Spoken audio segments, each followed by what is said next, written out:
Welcome once again to Lehto's Law. Here's Steve Lehto. Stories like this one pop up quite often. Lenny and Steven with a PH sent this to me. Hole-in-one prize winner sues after she's denied the keys to the new Mercedes-Benz in Florida. Julia Marnin wrote this for the Miami Herald, and I've talked about similar cases before. A lot of golf courses or charities will run events and contests saying, if anybody hits a hole-in-one on this particular hole on this particular date or during this particular tournament or something, we'll give them this car or $1 million or something. And it's kind of like the half-court shot during a basketball game. And in case you don't know, those contests are run by companies that, in essence, act like insurance companies. That is, they say, if you buy the contest from us, we will see to it that the money gets paid. But obviously, the golf course doesn't put up $1 million because the people who run the contest have done the odds on this and the math on this. And they say, okay, what are the odds of someone actually doing this? How many participants will there be, et cetera, et cetera. And they do the math and they figure out a way to do it where they have enough contests run without a winner that when they have a winner, they can pay the winner and still make a profit. And so that's how that works. And so interestingly, this is the second time, I think in the last year, that we've heard of one of these contests not paying out. And there's always a fight on this because quite often the rules of the contest will say all kinds of things about exclusions. And there's a famous story, it's all over the internet, about a guy who hit a halftime basketball shot. And they said, oh, we're not going to pay you. And that became such a huge story that it became a nightmare for everybody. So here, we got a situation where anyone who recorded a hole-in-one at a golf tournament in May in Florida was to win a $90,000 prize, which was a new Mercedes-Benz. Now, the lawsuit that's been filed says the tournament was rigged, and that's an actual quote. The prize winner from Orange County never got the keys or title to the car after her hole-in-one on the 11th hole at the Islesworth Golf and Country Club in Windermere on May 22nd, the lawsuit says. The event, a fundraiser called Fins on the Fairway, benefiting Nova Southeastern University in Orlando, offered a Mercedes E-Class vehicle as a prize to amateur golfers only. And that's what they were hanging their hat on, amateur golfers only. And what is an amateur golfer? Because when she, the woman here who's suing, went to claim her prize, someone says the organizer refused to discuss it with her and said that she wasn't going to win. And so this was witnessed by two non-playing individuals, and her playing partner and her caddy all witnessed this. Instead, he's accused of telling her she was never going to be able to claim the prize and walked off. So I'm not sure if it was clear at first what they were saying was wrong with this, but she filed her lawsuit against the company and that man. But the company is the one that runs these events. And now also a car dealership had been advertising the event, and apparently they supplied the car. And I've heard of that also. Local car dealership ties in with the event and says, okay, we're willing to kick in a couple bucks if we get to use our vehicle and it's wrapped or something with the name of our dealership on it. And so there is a company behind this that specializes in hole-in-one contests. And they provided coverage for the tournament. And I guess the coverage they're referring to like almost like insurance coverage. So she seeks to recover the title to Mercedes or $90,000, take your pick. In an emailed statement to a news agency on August 25th, the man referenced earlier said that the school organized the tournament and Mercedes-Benz sponsored the hole-in-one prize through his company. He said he didn't deny the woman her prize.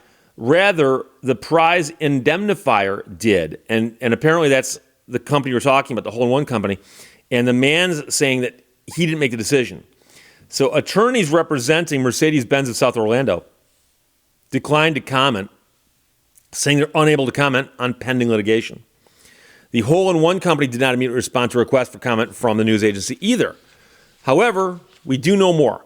Back in June, one of the men I mentioned earlier emailed the attorneys representing the plaintiff, notifying them that her hole-in-one prize claim has been denied.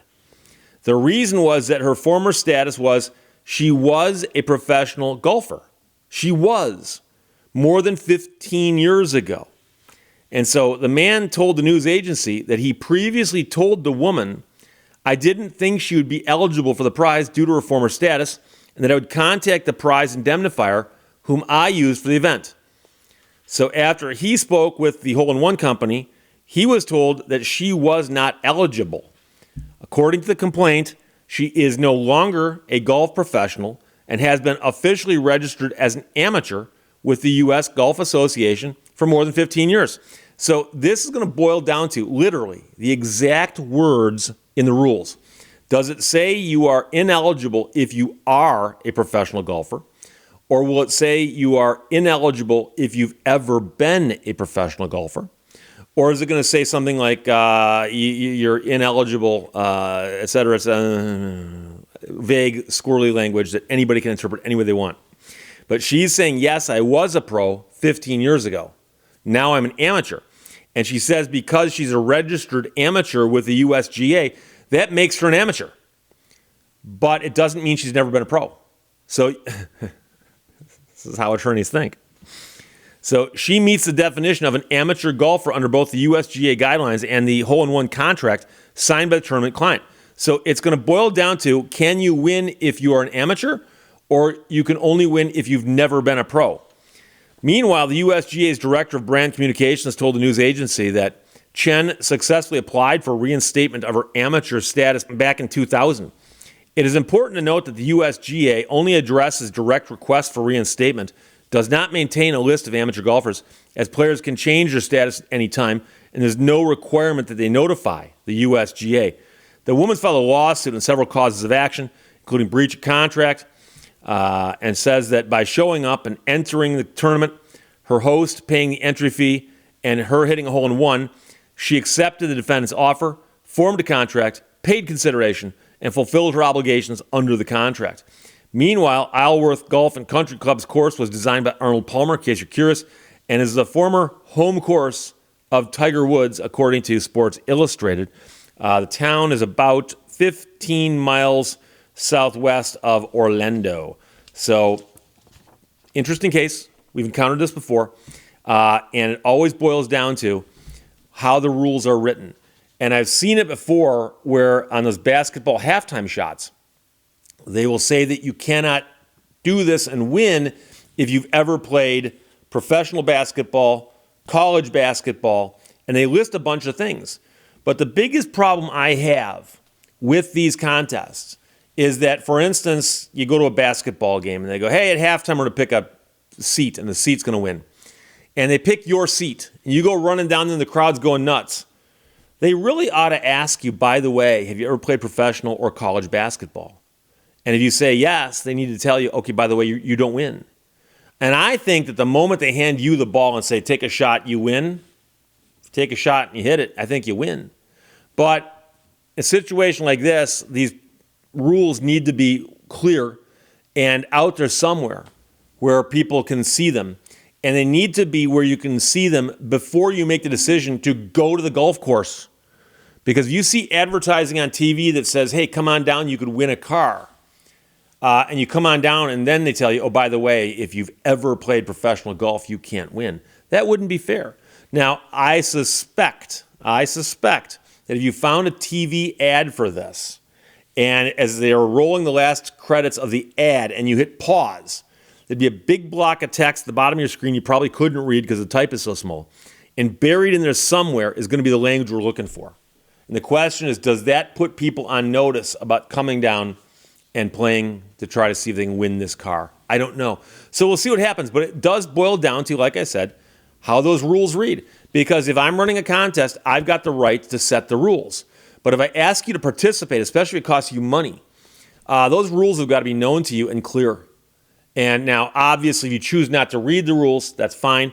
But if they can say, hey, look, every single person who entered signed this form, and right here it says, by the way, 1, 2, 3, 4, rules, and you sign below that, if that rule says if you've ever been a pro, you're out, you're out. If it says if you are a pro now, you are out. Oh, you're not a pro right now, are you? So that's what it's going to boil down to. We'll see what happens. Lenny and Steven, thanks for sending it. Julia Marnin wrote that for the Miami Herald. Hole-in-one prize winner sues after she's denied the keys to her new Mercedes-Benz in Florida. questions, or comments, put them below. Let's talk to you later. Bye-bye. Thank you for watching Lehto's Law. 3 things in life are certain: death, taxes, and lost data. Guess which has occurred?